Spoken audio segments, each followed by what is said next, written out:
जब इंसान का मुकद्दर साथ नहीं देता तो उसकी हर चालाकी, हर अक्लमंदी और हर दानिशमंदी उलट हो जाती है। इंसान का सोना मट्टी के भाव बिकता है और कामयाबी नाकामी से बदतर साबित होती है। हमारा जमहूरी निज़ाम भी इसी किस्म की एक बदकिस्मती की मिसाल है। 18 फरवरी 2008 के इलेक्शंस में कौम ने सियासतदानों को भरपूर मैंडेट दिया, जिसके बाद ये तवक्को थी कि सियासतदान मुल्क को जमहूरियत, मेरिट और इंसाफ की पटरी पर ले आएंगे, लेकिन बदकिस्मती से ऐसा ना हो सका। लिहाजा आज जमहूरियत के सिर्फ 11 माह बाद सिस्टम एक बार फिर खतरात का शिकार हो चुका है और यूं महसूस होता है कि फरवरी का महीना फैसला कुन साबित होगा। ऐसा क्यों हुआ? आप इसकी बेशुमार वजूहात बयान करेंगे, लेकिन मेरा ख्याल है कि हमारी इस जमहूरियत के पास अक्ल तो है लेकिन मुकद्दर नहीं है। चुनांचे आज इसकी छम्मा बुझती हुई महसूस हो रही है। नाज़रीन, फरवरी के महीने में क्या होगा? इस हिस्से में 4 थ्योरीज मार्केट में मौजूद हैं। पहली थ्योरी के मुताबिक मियां बरादरान की नाअहली का मुकदमा चल रहा है। इस मुकदमे का फैसला किसी भी वक्त आ सकता है। इस फैसले के बारे में 3 पेशेनगोइयां की जा सकती हैं। 1, कोर्ट मियां नवाज शरीफ और मियां शहबाज शरीफ दोनों को नाअहल करार दे देगी। 2, कोर्ट मियां नवाज शरीफ को इलेक्शन लड़ने का अहल करार दे दे, जबकि मियां शहबाज शरीफ का केस इलेक्शन ट्रिब्यूनल को भिजवा दे और इलेक्शन ट्रिब्यूनल मियां शहबाज शरीफ की सूबाई असम्बली की रुकनीत मनसूख कर दे, जिसके बाद पंजाब की हुकूमत तहलील हो जाए और पाकिस्तान पीपल्स पार्टी, पाकिस्तान मुस्लिम लीग, काफ के साथ मिलकर नई हुकूमत बना ले। और 3, अदालत मियां बरादरान को अहल करार दे दे। ये तीनों ऑप्शंस मुख्तलिफ हैं, लेकिन इन तीनों का नतीजा एक ही निकलेगा और वो नतीजा है मियां बरादरान और पाकिस्तान पीपल्स पार्टी की क़यादत के दरमियान जंग, और इस जंग के आखिर में सब फारिग हो जाएंगे।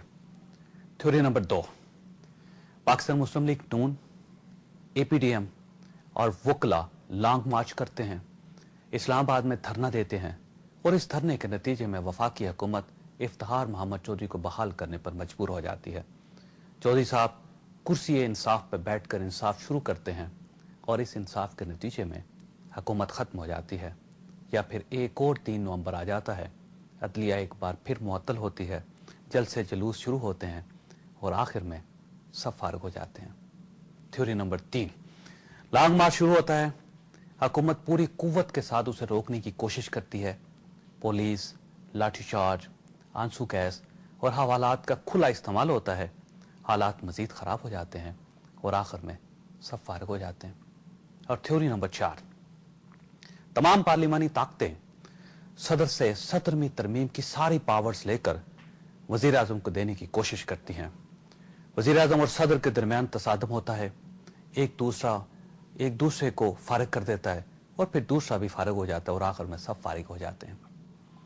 ख्वाजात, ये चारों मुख्तलिफ थ्योरीज हैं, लेकिन इन चारों थ्योरीज का नतीजा एक ही निकलता है, यानी सब फारिग हो जाते हैं।